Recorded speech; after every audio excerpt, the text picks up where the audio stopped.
मिटणार नाही. भीमाची आठवण कधी मिटणार नाही. अरे एकच जन्म काय, 1000 जन्म घेतले तरी आपल्याकडून बाबासाहेबांचे उपकार कधी फिटणार नाही. डोळ्यामधून कोसळणाऱ्या आसवांना आज मुभा आहे, कारण बाबासाहेब तुमच्यामुळेच आज मी स्वाभिमानाने उभा आहे. अंधार होता ज्यांच्या नशिबी त्यांना प्रकाशाचं दान दिलं. अंधारच होता ज्यांच्या नशिबी त्यांना प्रकाशाचं दान दिलं.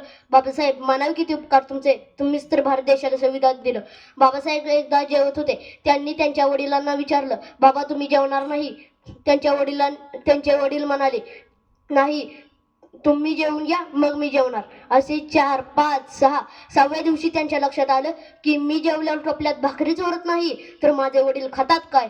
त्यांनी विचारलं त्यांच्या वडिलांना, बाबा मी जेवल्यावर टोपल्यात भाकरीच उरत नाही तर तुम्ही खाता काय, तुम्हाला भूक नाही का लागत? मग त्यांच्या वडिलांनी त्यांना सांगितलं, माझी भूक या भाकरीने भागणारी नाही. तुम्ही मोठे व्हा, इतके मोठे व्हा की तुमचा मोठापण बघूनच माझे पोट भरेल. धन्यवाद.